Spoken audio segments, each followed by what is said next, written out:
Haleluya, haleluya, haleluya. Salam sejahtera, selamat pagi bagi kita semuanya. Bapak, Ibu, saudara-saudariku, sahabat yang dikasihi oleh Tuhan.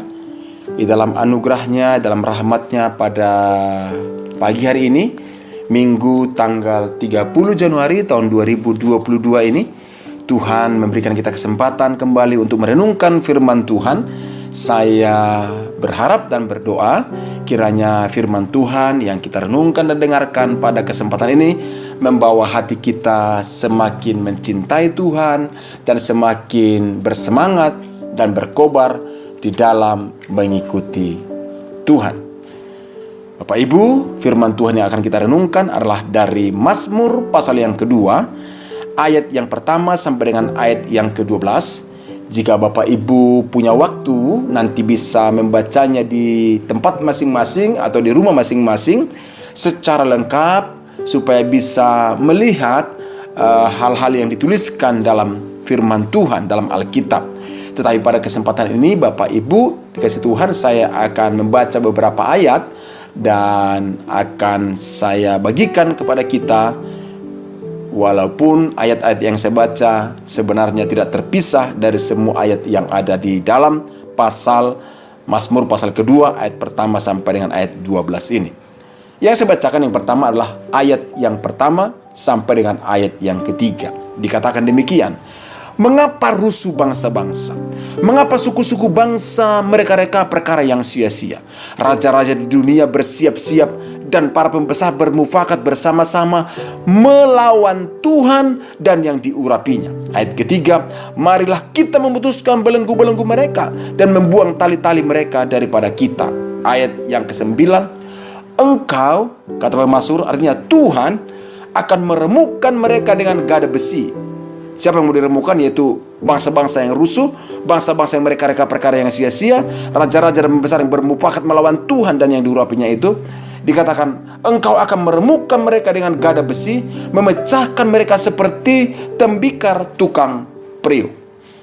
Dan sebagai penutup dalam ayat 12 bagian B dikatakan, berbahagialah semua orang yang berlindung kepadanya.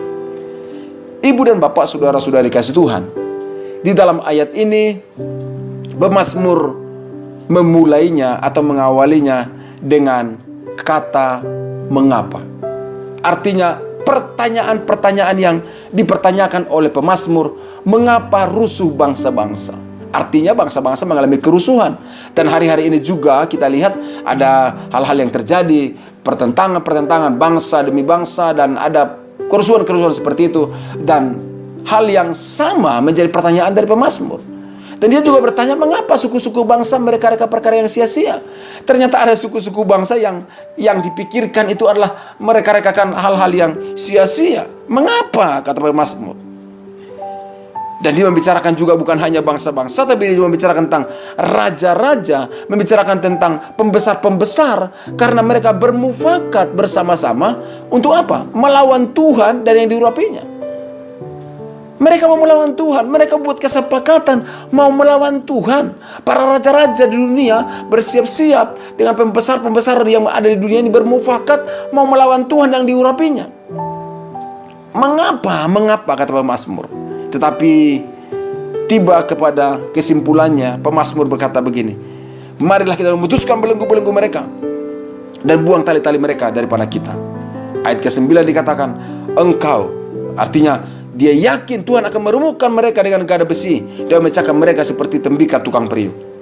Dalam ayat 12 bagian B dikatakan bahwa umat Tuhan harus berlindung kepadanya, dan orang yang berlindung kepadanya berbahagia di hadapan Tuhan. Saudara-saudari kekasih Tuhan, melalui bagian pembacaan firman Tuhan ini menjelaskan kepada kita tentang fakta realita yang terjadi di antara bangsa-bangsa dan suku-suku bangsa. Apa yang terjadi? Kerusuhan, rusuh.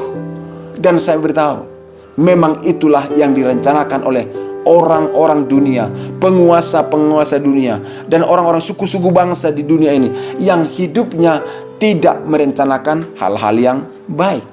Artinya ada saja suku-suku tersebut Atau ada saja bangsa-bangsa tertentu yang rencana itu rancangan-rancangan kejahatan. Ada saja. Tentang ayat di sini juga menjelaskan tentang apa? Adanya orang-orang kelompok yang merencanakan melakukan kejahatan. Dalam ayat ini juga dijelaskan adanya orang-orang yang merencanakan untuk melawan Tuhan dan diurapinya. Yang itu disebutkan penguasa-penguasa, raja-raja, pembesar-pembesar. Siapakah mereka? Ya saya tidak tahu juga. Tapi itulah realita yang disampaikan oleh pemazmur. Ada yang seperti itu dan bertanya, mengapa itu terjadi? Dan kita juga tentunya bertanya, mengapa ya ada orang begitu ya? Mengapa ya ada orang merencanakan kejahatan? Mengapa orang-orang yang merencanakan hal-hal yang buruk ya terhadap Tuhan mau dilawan dan juga orang-orang diurapinya? Mungkin seperti sekarang kita bertanya begini, kenapa ya ada orang-orang yang menghalang-halangi untuk orang melakukan yang baik? Misalnya contoh ya, ada orang yang menghalang-halangi kalau mau membangun gedung gereja, kenapa ya? Ada yang siap untuk ribut, kenapa ya? Ya mungkin pertanyaan-pertanyaan, banyak hal yang pertanyaan dalam hati kita. Tapi dikatakan dalam firman Tuhan yang baru saja kita baca, dijelaskan di sana bahwa apa yang akan dilakukan oleh Tuhan bagi mereka, yaitu Tuhan akan meremukkan mereka. Dalam ayat ketiga dikatakan juga apa yang harus dilakukan oleh umat Tuhan, yaitu supaya kita melepaskan belenggu-belenggu mereka dari kita. Artinya situasi yang ada itu, situasi kerusuhan yang terjadi itu, adanya kelompok-kelompok yang merancangkan kejahatan tersebut, Tuhan sudah menuliskan apa yang akan dilakukannya, dan Tuhan juga memberitahukan apa yang harus kita lakukan. Maka saya sampaikan kepada Bapak Ibu dikasih Tuhan, karena kita tahu persis, kita yakini dengan persis bahwa rusuhnya bangsa-bangsa dan suku-suku yang merangkakan perkara sia-sia, raja-raja yang bersiap-siap dan pembesar yang bermufakat untuk melawan Tuhan dan diurapinya, Tuhan akan bertindak meremukkan semua mereka. Maka yang terpenting sekarang adalah kita harus tahu apa yang harus kita lakukan, yaitu memutuskan belenggu-belenggu mereka, membuang tali-tali mereka, dan ini terpenting, berlindung kepada Tuhan. Karena kalau kita berlindung kepada Tuhan, kita akan berbahagia. Itulah sebabnya, apa yang harus dilakukan oleh umat Tuhan, apa yang harus Bapak Ibu lakukan dan saya lakukan, itu dalam menghadapi situasi-situasi adanya orang-orang yang merencanakan kejahatan, adanya orang-orang yang mau melawan Tuhan dan melawan saudara karena saudara pengikut Yesus. Apa yang harus dilakukan? Pertama, berlindung kepada Tuhan. Ya, berlindunglah kepada Tuhan. Jangan berlindung kepada mereka yang justru merencanakan kejahatan. Jangan berlindung kepada pembesar-pembesar atau penguasa-penguasa yang justru merencanakan perlawanan terhadap Tuhan atau terhadap saudara sebagai pengikut Yesus. Harus berlindung kepada Tuhan, andalkan Tuhan. Jangan juga bersandar kepada manusia, termasuk kepada diri kita sendiri. Karena firman Tuhan mengatakan dalam Yeremia 17 ayat ke-5, terkutuklah orang yang mengandalkan manusia. Dalam ayat ke-7 dikatakan diberkatilah orang yang mengandalkan Tuhan. Dan ingat, Tuhan akan meremukkan mereka. Maka berlindung hanya kepada Tuhan. Dan itulah yang harus kita lakukan. Hal yang utama, berlindung kepada Tuhan. Jangan berlindung kepada manusia lagi. Jangan berlindung lagi kepada penguasa-penguasa yang justru merencanakan perlawanan terhadap Tuhan dan terhadap orang diurapinya. Memang sangat tragis. Itulah situasinya. Tapi berlindunglah kepada Tuhan. Karena Tuhan yang akan meremukkan semuanya itu. Tuhan yang akan memecahkan semuanya itu. Setiap mereka yang merancangkan kejahatan akan berurusan dengan Tuhan. Setiap mereka yang merancangkan dosa dan melakukan dosa, mereka akan tidak dibiarkan oleh Tuhan. Yang kedua yang harus dilakukan oleh umat Tuhan apa? Jangan mengikuti cara-cara hidup orang jahat yang tidak menghormati Tuhan. Justru dikatakan kita harus memutuskan belenggu-belenggu mereka. Kita harus membuang tali-tali mereka daripada kita. Artinya jangan mengikuti cara-cara hidup orang jahat. Jangan mengikuti cara-cara hidup jahat orang-orang yang tidak menghormati Tuhan. Harus tegas, jangan kompromi, jangan setengah-setengah, jangan abu-abu, tapi harus tegas. Jangan ikuti, buang semua itu belenggu-belenggu itu. Karena firman Tuhan mengatakan, berbahagialah orang yang berlindung kepadanya. Ingat ayat 12 bagian B tadi. Berlindunglah kepada Tuhan, maka engkau mengalami kebahagiaan. Orang berlindung kepada Tuhan akan mengalami kebahagiaan. Nah, itu dia. Nah, oleh karena itu Bapak Ibu, saudara-saudaraku dikasih Tuhan, pada kesempatan pagi hari ini saya mengajak kita menundukkan hati kita, menenangkan jiwa kita di hadapan Tuhan. Kalau kita melihat ada kerusuhan di mana-mana, mendengarkan berita-berita kerusuhan di mana-mana, jangan kaget dan jangan juga gentar. Jangan juga jadi ketakutan, jangan juga cemas. Karena memang itulah yang dikatakan oleh firman Tuhan. Ada saja kelompok-kelompok yang memang senang dengan kerusuhan itu. Ada saja orang-orang yang memang merencanakan hal yang jahat. Ada saja orang-orang yang merencanakan bahkan melawan Tuhan dan melawan orang-orang diurapinya, yaitu orang-orang yang percaya kepada Tuhan. Mereka akan lawan. Maka Bapak Ibu dikasih Tuhan, pada kesempatan ini saya katakan sekali lagi, mari kita ambil sikap yang tegas di hadapan Tuhan. Tegas dalam kehidupan kita, yaitu mengandalkan Tuhan dalam segala hal. Di saat menghadapi ketidakadilan, di saat menghadapi kelaliman, di saat menghadapi rintangan-rintangan karena kita mengikuti Tuhan, di saat kita mengalami segala kesulitan yang terjadi karena kita menjadi pengikut Yesus, saudaraku, saya kasih tahu, tetap andalkan Tuhan. Jangan justru mundur dari Tuhan, jangan sampai berubah hati kita dari Tuhan, jangan. Tetap andalkan Tuhan, berseru kepada Tuhan, Tuhan, inilah yang terjadi, inilah yang kami alami. Tuhan bertindaklah, berperkaralah. Ingat, Tuhan yang akan meremukkannya. Maka andalkan Tuhan. Kita tidak punya tangan yang mampu untuk meremukkan semua itu. Kita tidak punya kemampuan untuk melawan mereka. Tapi Tuhan adalah pribadi yang tidak dapat dilawan, tidak dapat dikalahkan oleh siapapun. Itulah sebabnya andalkan Tuhan. Dia yang akan meremukkan semuanya. Orang-orang, kelompok-kelompok yang merancang kejahatan terhadap kehidupan ini ataupun terhadap dirimu. Dengar baik, engkau menghadapi ketidakadilan, menghadapi kelaliman, menghadapi hal-hal yang mempersulit hidupmu karena engkau percaya kepada Yesus. Dengar baik, andalkan Tuhan. Dia yang akan menolong Anda. Orang yang melawan Tuhan akan berhadapan dengan Tuhan, dan Tuhan akan menyelesaikannya dan akan menghalaukan semuanya. Yang kedua, Bapak Ibu dikasih Tuhan, tetap setia beribadah kepada Tuhan dengan cara yang benar. Saya mengambil kesimpulan ini karena di dalam ayat yang ke-11 dikatakan begini, beribadahlah kepada Tuhan dengan takut dan ciumlah kakinya dengan gemetar.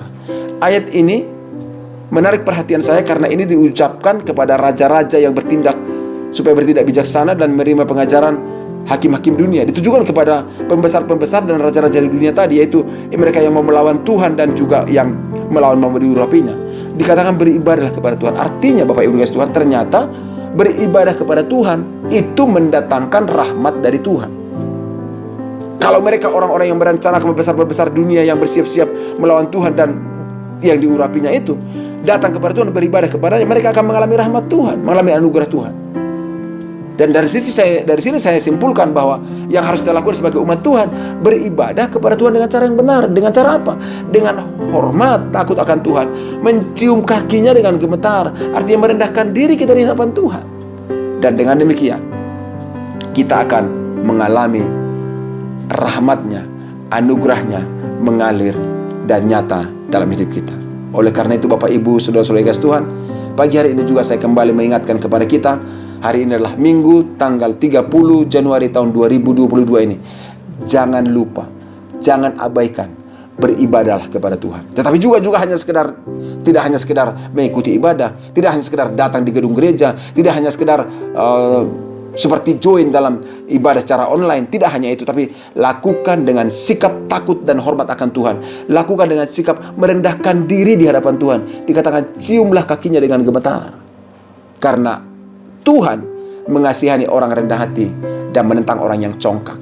Dan kalau kita datang dengan kerendahan hati kepadanya, kita akan mengalami rahmat dan anugerahnya. Percayalah, kemenangan dan kebahagiaan dari Tuhan akan mengalir dalam kehidupan kita. Dan sekali lagi, jangan melawan Tuhan. Jangan ikut-ikutan melawan Tuhan, tapi kita ikut dan mengikuti Tuhan di dalam kehidupan kita. Amin. Tuhan Yesus memberkati kita semuanya. Mari kita berdoa. Bapa, ke dalam tangan-Mu kami serahkan hidup kami. Kami mengandalkan Engkau, dan kami serta mau beribadah dengan sungguh-sungguh kepada Tuhan.